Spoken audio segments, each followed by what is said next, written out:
নমস্কার, আমি সুজাতা। আজ আমার এই গল্পটি যদি আপনারা আমার YouTube channel Thoughts of Mind by Sujata থেকে দেখে থাকেন, তাহলে অবশ্যই চ্যানেলটিকে লাইক, কমেন্ট ও সাবস্ক্রাইব করবেন। আর যদি আমার পেজ গানে গল্পে সুজাতা থেকে দেখে থাকেন, তাহলে অবশ্যই পেজটিকে ফলো করার অনুরোধ রাখলাম। আজও কার্গিলের পাহাড়ে সেনারা দায়িত্বে যখন থাকে, তারা তখন বলে শেরশাহ এখানেই আছেন, তিনি পাহাড়কে পাহারা দেন। এই শেরশাহ কে জানেন? তার সম্পর্কে জানতে গেলে চলে যেতে হবে কার্গিল যুদ্ধের সেই সময়, 1999 সাল জুন মাস। ভারত ও পাকিস্তান মধ্যে বিশাল যুদ্ধ। সেনাবাহিনীতে এই ২৬ বছরের তরুণের কোড নেম ছিল শেরশাহ। তার আসল নাম বিক্রম বাত্রা।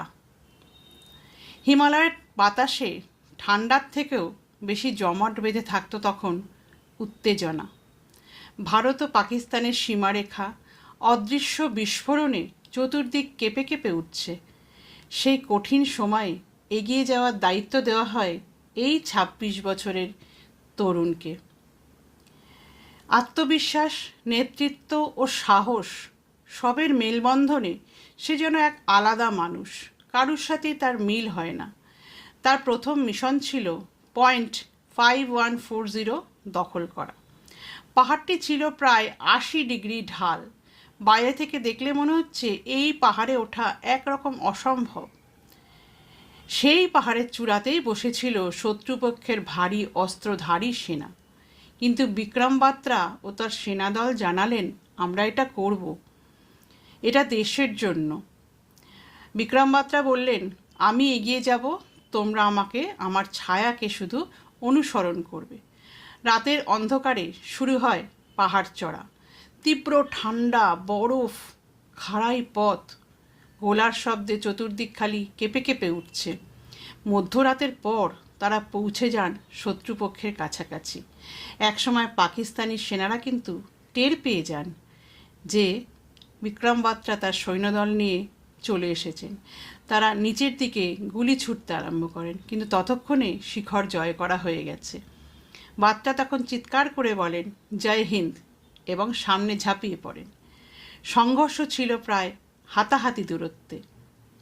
বাত্রার আক্রমণে শত্রুরা কিন্তু দিশেহারা হয়ে গেছিল। কয়েক ঘন্টার লড়াই শেষে যখন চূড়াটি বিজয় হয়ে গেল, তখন ত্রিবর্ণ পতাকার নিচে দাঁড়িয়ে বিক্রম বাত্রা বার্তা পাঠান, ইয়ে দিল মাঙ্গে মোর। এই একটি লাইন পুরো দেশের ইতিহাসকে বদলে দিয়েছিল। ভারত জেনে যায় যুদ্ধক্ষেত্রে জন্ম নিয়েছে এক নতুন কিংবদন্তি। কিন্তু তার যুদ্ধ এখানেই শেষ হয়নি। আবার দায়িত্ব পড়ল পরের মিশন, পয়েন্ট 4875, কার্গিলের সবথেকে রক্তাক্ত যুদ্ধ। এই দুই দেশের অপারেশনাল ব্যালেন্সকে বদলে দেবে এই যুদ্ধ। বাত্রা তার ইউনিটকে নেতৃত্ব দিয়ে বরফ, আগুন আর মৃত্যুর মধ্যেই ওপর দিকে উঠতে থাকেন। কিন্তু এই সময় একটি দুর্ঘটনা ঘটে। লেফটেন্যান্ট নবীন, তার সহযোদ্ধা, তিনি হঠাৎ আহত হয়ে পড়ে যান নিচে।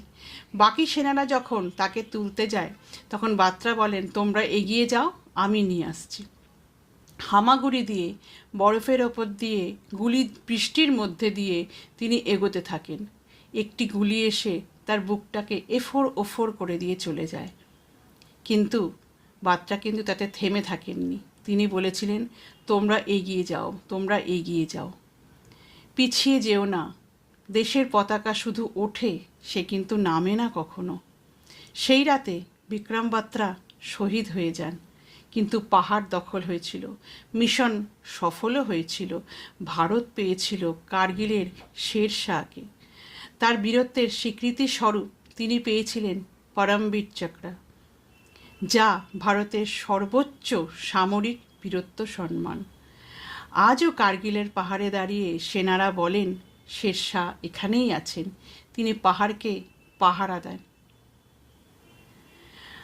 আজ আমার এই সত্য ঘটনা অবলম্বনে গল্পটি আপনাদের কেমন লাগলো জানাবেন। খুব শিগগির আবার দেখা হবে নতুন কোনো গল্প বা নতুন কোনো ঘটনা নিয়ে। আজ তবে আসি।